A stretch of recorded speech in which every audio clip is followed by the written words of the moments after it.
Olá, pessoal. Agora vamos para o ponto 2. Vamos para o ponto 2 da disciplina de Direito Internacional do Comércio, né?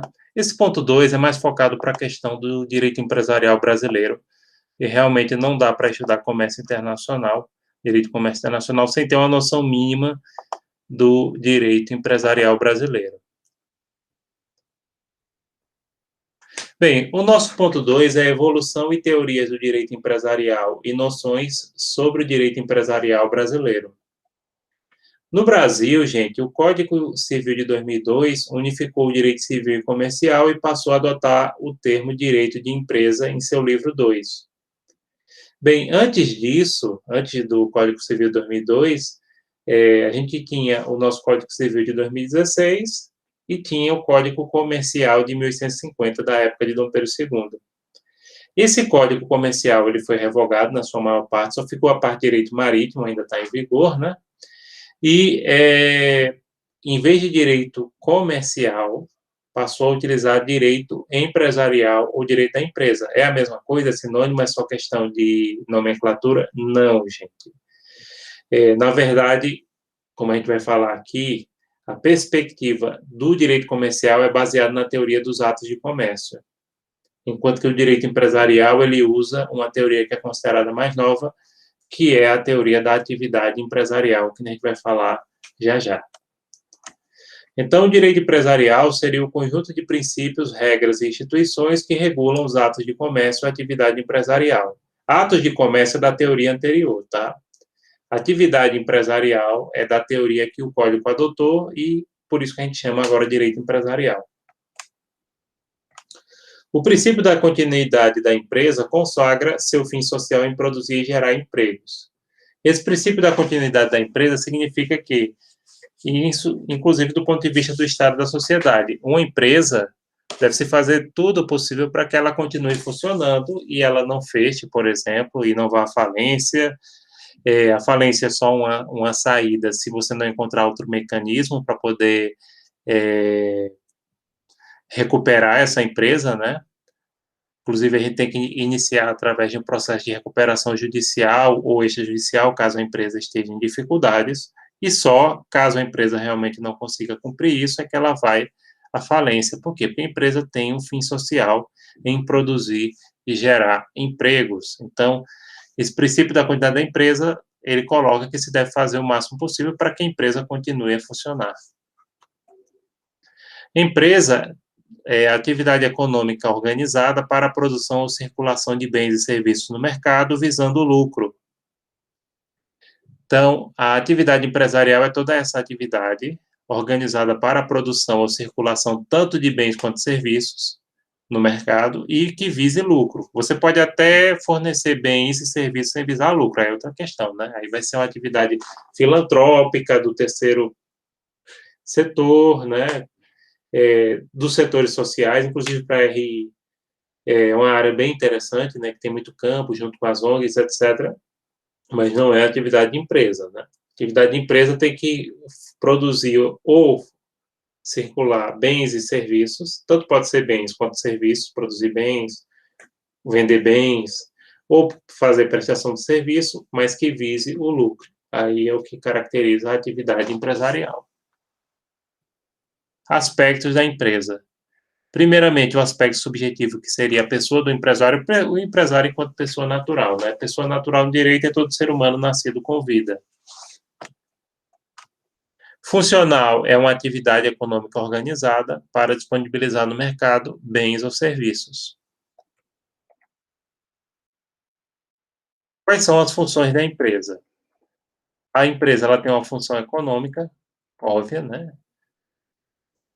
Ela tem a função econômica ela é focada na produção de bens e serviços e no desenvolvimento econômico,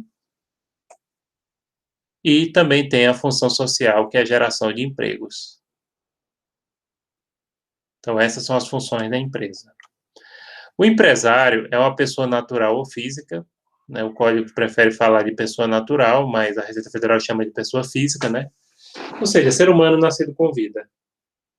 Que é até um detalhe, né?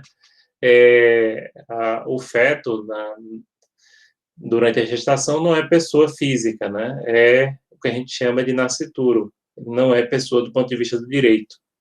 Tem alguns direitos resguardados, claro, mas não é pessoa. Que exerce profissionalmente a atividade econômica organizada, o Código de 2002 adotou essa expressão em substituição do termo comerciante. Então, tecnicamente, é mais correto a gente chamar de empresário, considerando a teoria que o Código Civil de 2002 adotou, do que comerciante. Não é empresário quem exerce profissão intelectual, científica, literária ou artística, mesmo que vise lucro. Tá? Então, essas profissões são à parte, não são reguladas pela questão do direito empresarial, tá?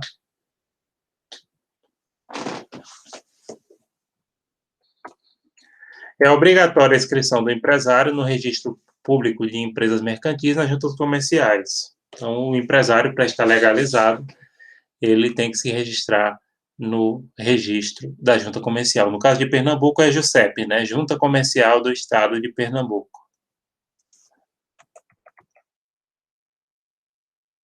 Então, o requerimento para o registro do empresário, ele deve conter o seguinte: nome, nacionalidade e estado civil. Estrangeiro pode ser empresário no Brasil? Sim, desde que ele esteja regularizado e que tenha o visto adequado para isso. Seja um visto temporário de negócios ou uma autorização de residência, que é o nosso antigo visto permanente. Mas pode ser, sim, um visto de negócios. Não pode ser turista, né? Que não dá direito de trabalhar, nem estudante. A assinatura, que seria a firma, né? O capital, sim. A importância que ele dispõe, seja em dinheiro ou em bens, para exercer a atividade de empresa. E o objeto e a sede da empresa. O objeto é o que a empresa vai fazer, né? O que ela vai trabalhar? Vai ser com comércio varejista de fraldas, vai ser com posto de gasolina, vai ser com venda de água de coco na praia, enfim, esse é o objeto, né? Estou falando assim, ó, venda de água de coco na praia de lanchonete. Desculpa.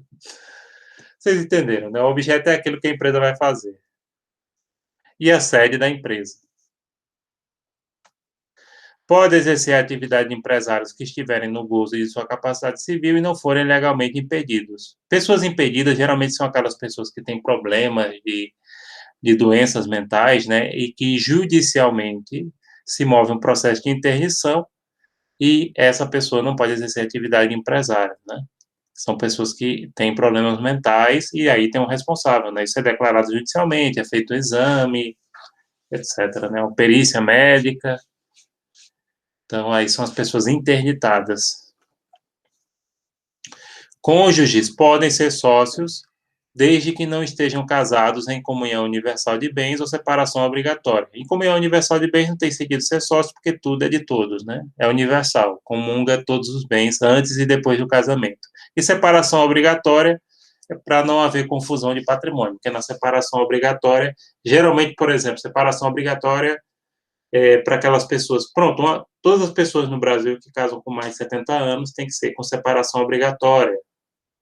Então, para não haver confusão de patrimônio, no caso de sociedade, então é impedido que seja sócio, se a pessoa for casada. Mas se for, por exemplo, uma pessoa casada com alguém em comunhão parcial de bens, como é o meu caso, né? Minha esposa pode ser minha sócia? Pode. Agora, meus pais, claro, meu pai já faleceu, né? Meus pais eram casados em comunhão universal de bens, aí já não poderia, que aí não tem sentido porque o que é de um é do outro, tudo, né? Antes e depois do casamento. E separação obrigatória para não ter fraude nem confusão de patrimônio.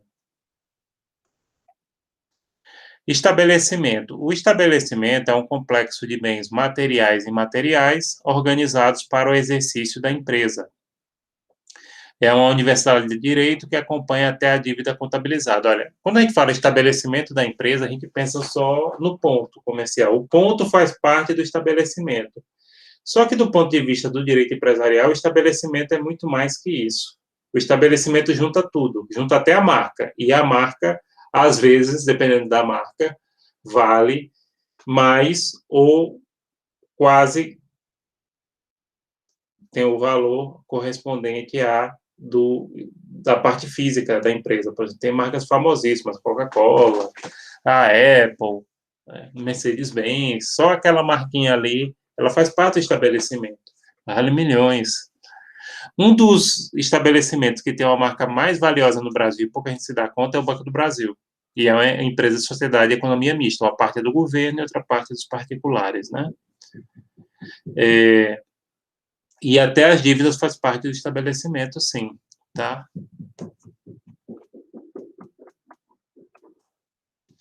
Quais são os elementos do fundo empresarial ou estabelecimento? O ponto, que é o lugar onde a empresa funciona, a firma ou razão social ou denominação, aí depende do tipo de entidade, né, que seria o nome da empresa.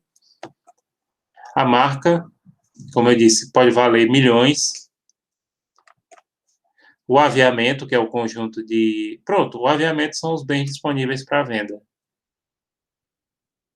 Que se tem, por exemplo, no mercado. O que a gente pensa em aviamento, a gente só pensa na questão de costura. Não. No supermercado, todos aqueles produtos que estão lá disponíveis para venda faz parte do aviamento. A freguesia também é considerado elemento do fundo empresarial, tá?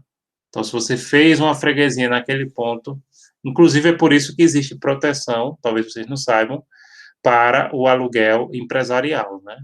De não permitir, por exemplo, que o proprietário do ponto peça de volta, a não ser que tem prazo para isso, tem uma regulamentação estabelecida na lei de locação, tem algumas condições que ele pode fazer isso. Mas, a princípio, ele não pode montar o mesmo tipo de negócio no mesmo lugar para não tomar a freguesia do outro.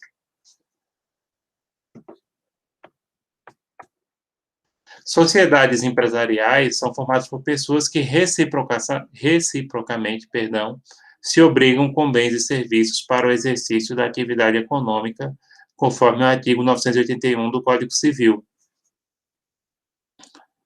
Então, a gente vai falar um pouquinho agora sobre sociedades empresariais. Tipos de sociedade empresarial. Nós temos a sociedade empresária, nós temos a sociedade simples, como associação e cooperativa, que geralmente são entidades sem fins lucrativas. As sociedades, elas adquirem personalidade jurídica com a inscrição de seus atos constitutivos nos órgãos competentes. A sociedade, gente, ela nasce quando ela é inscrita no órgão competente, tá? No caso, a maioria dessas aqui são inscritas na junta comercial. Então, a partir dali, a partir do momento que ela está escrita, ela passa a nascer. Que no caso do ser humano, não é na concepção, mas é no nascimento com vida. Claro, é por isso que a gente faz aniversário no dia que a gente vem ao mundo, não no dia que a gente foi concebido, né? Tô brincando, a ideia não é essa. A ideia é que o direito só considera a pessoa a partir do momento do nascimento com vida. Classificação das sociedades. Existe sociedade de pessoa, que é a sociedade em nome coletivo e comandita simples. Existe sociedade de capital, como a sociedade anônima e de comandita por ações. E quanto à responsabilidade dos sócios, existem sociedades de responsabilidade limitada, ilimitada e mista. Gente, na prática, os tipos de sociedade que nós temos e que no dia a dia a gente vê é a sociedade limitada e a sociedade anônima. Essa sociedade de comandita simples, de comandita por ações, isso é mais uma possibilidade teórica e concretamente, quem já trabalhou nessa área, como eu trabalhei já com contabilidade, concretamente, você não vê não, viu?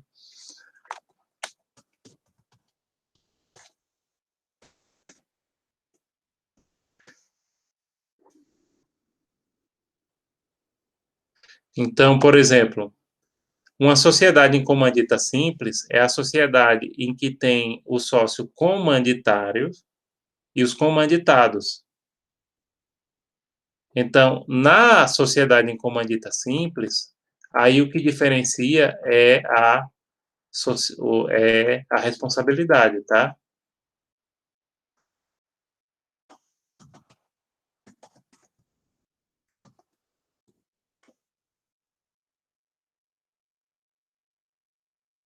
E aí, gente, concretamente o que existe é a sociedade limitada e a sociedade anônima. E de acordo com a responsabilidade, nós temos a sociedade limitada, ilimitada e, basicamente, parcialmente limitada.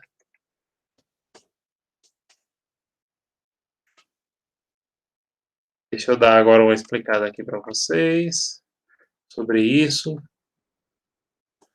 para detalhar melhor.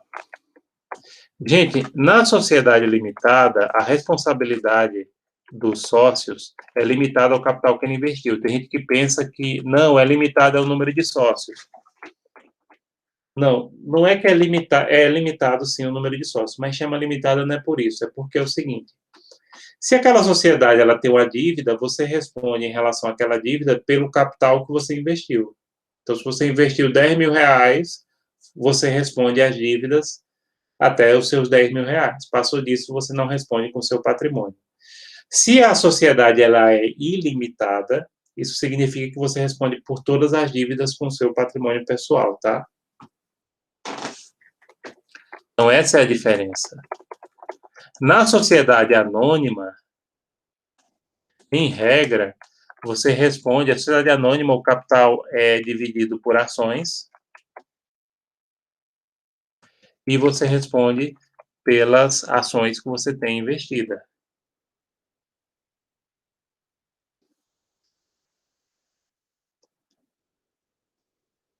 Certo?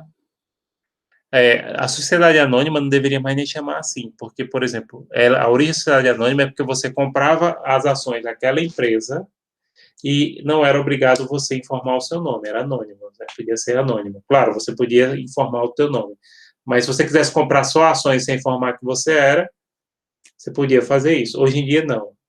No caso do Brasil, toda a compra de ações você tem que registrar no seu nome. Você coloca o seu CPF, você faz isso através de uma corretora, né?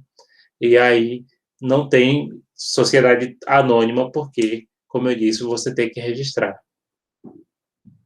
Então, na sociedade em comandita simples, como eu disse, os sócios comanditados, eles respondem ilimitadamente pelas obrigações da empresa, ou seja, eles respondem com o seu patrimônio pessoal pelas obrigações da empresa. Já os comanditários, eles respondem somente pelo capital que tem investido. Eu vi sociedade em comandita nos anos 90, no tempo que eu era estagiário, e que ainda se usava máquina de escrever. De lá para cá eu não tenho visto, não. Por isso que até às vezes eu confundo, porque é uma coisa que não existe, né, concretamente falando. E, na prática, o que a gente tem é o seguinte: as firmas individuais, e aí tem algumas categorias que a gente vai falar, como, por exemplo, a MEI, a ME, a Sociedade de Responsabilidade Limitada e a Sociedade Anônima. Então, voltando aqui, pessoal.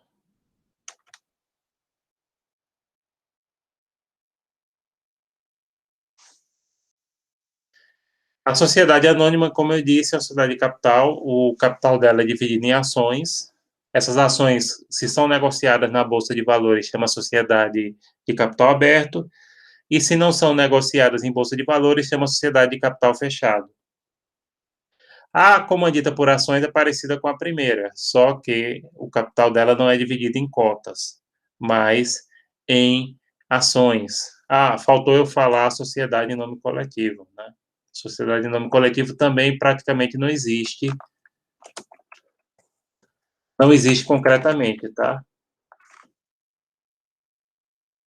A sociedade em nome, por que que não existe? Porque nesse tipo de sociedade, todos os sócios respondem de forma ilimitada pelas dívidas da empresa, ou seja, eles respondem até com o seu patrimônio pessoal, e não é interessante. Se você entra numa sociedade, até por questão de prudência, é melhor que seja uma sociedade limitada.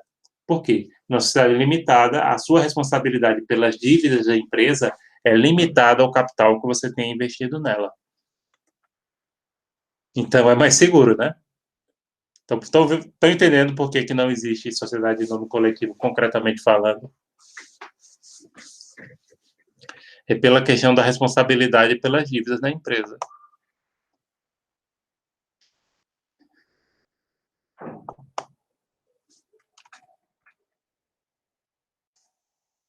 Então, quanto à responsabilidade dos sócios, existe sociedade de responsabilidade limitada, ilimitada e mista. Mista é a comandita, né? Uma parte do sócio responde totalmente e outra não. Mas na prática não existe não, gente. Quanto ao modo de instituição, nós temos as contratuais, que são instituídas através de um contrato social, como a sociedade de responsabilidade limitada. As institucionais, que têm o estatuto, como a sociedade anônima, seria o outro tipo. Sociedades não personificadas são aquelas sociedades, vamos dizer, que não seja personificadas igual a outras. Sociedade em comum é sociedade de fato. Essa sociedade de fato é aquela no qual não é registrada. E todo mundo também responde de forma ilimitada pelas responsabilidades da empresa. Sociedade de conta de participação é outro tipo de sociedade que só existe do ponto de vista teórico, que na prática a gente não vê, tá? E que só serve para a gente estudar e a gente concretamente não tem.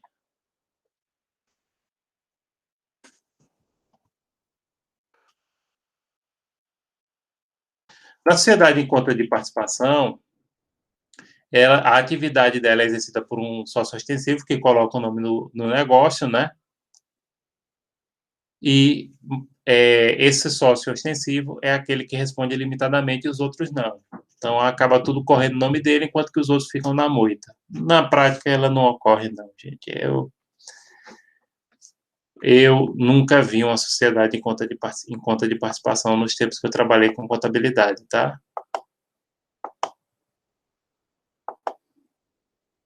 Sim, mas vamos prosseguir aqui.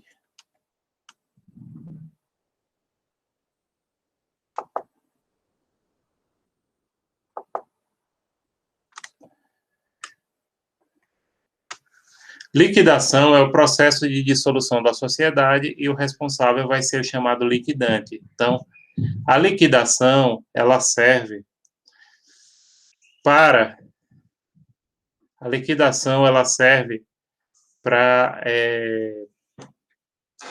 dissolver uma sociedade, né? Para terminar. Por exemplo, vende tudo, paga os débitos e o responsável por isso vai ser o liquidante.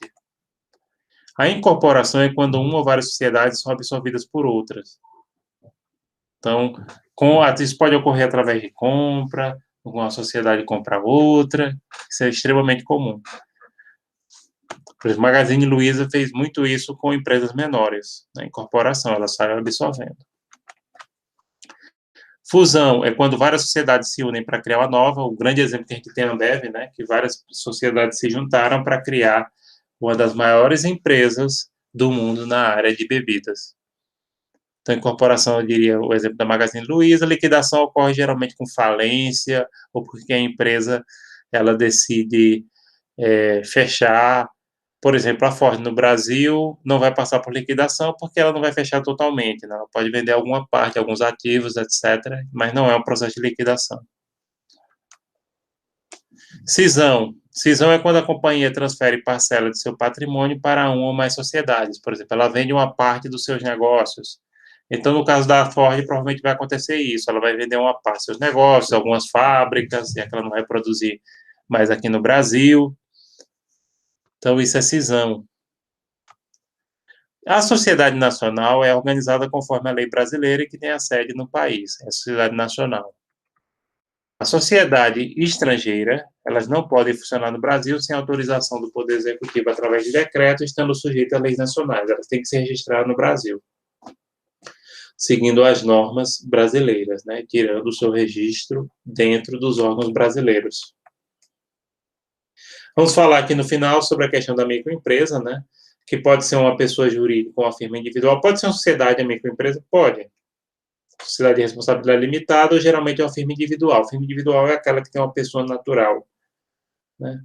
Porém, tem que ter receita bruta anual inferior a R$ 360.000, enquanto que a empresa de pequeno porte poderá ter faturamento de até 4.800, não, R$ 4.800.000, como vocês podem ver aqui.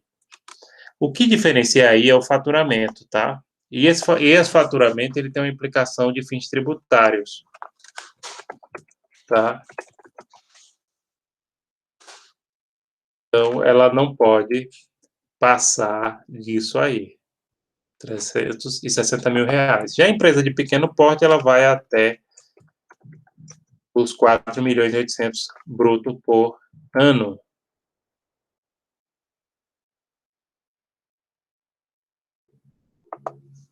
Então, essa seria a diferença. Inclusive, peguem nota fiscal para vocês verem. Geralmente, no final da nota fiscal, deixa eu ver aqui, se alguma nota fiscal dessa que está aqui em cima da minha mesa tem o nome.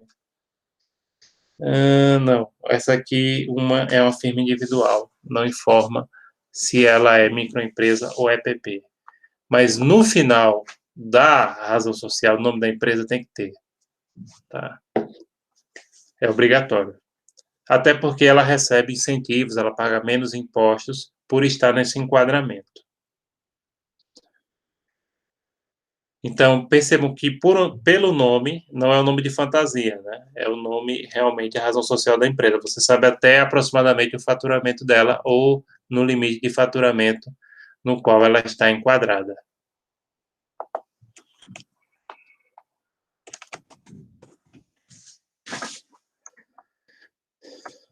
Bem, a outra modalidade que a gente vai falar agora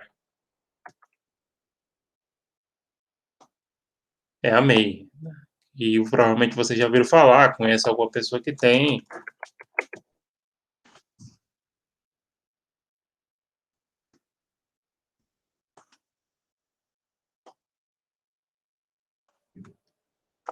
Certo? Deixa eu voltar aqui.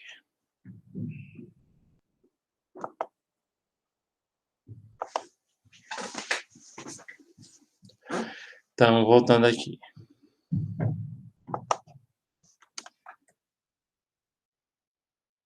Um microempreendedor individual, a MEI, é a equiparação à pessoa jurídica de uma pessoa natural criada pelo governo federal para legalizar pequenos negócios informais, que antes não tinham possibilidade.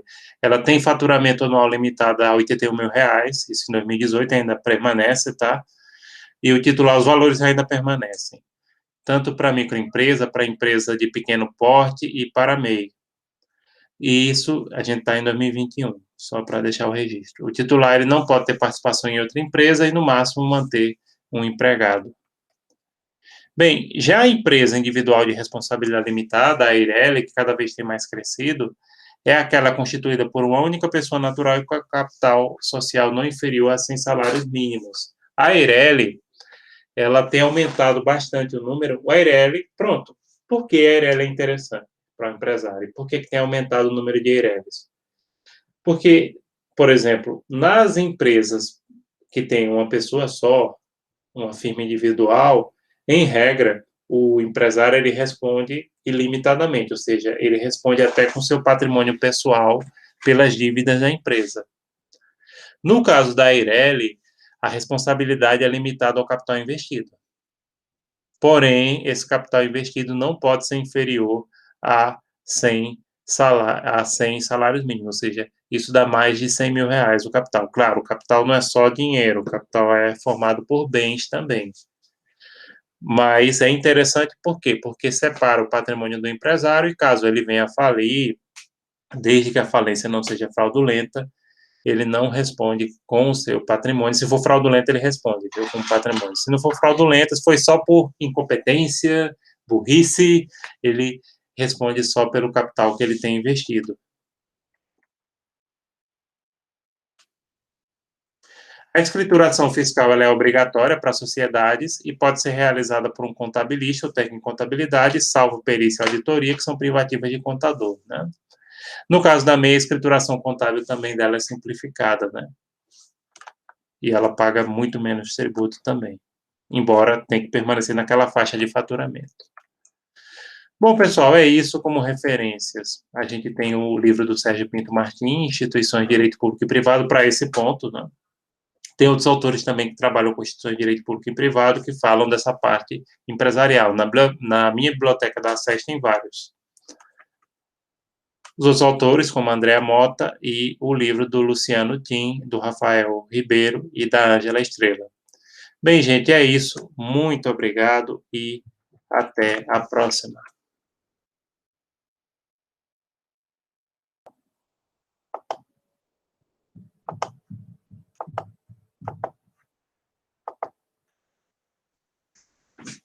Tchau, tchau.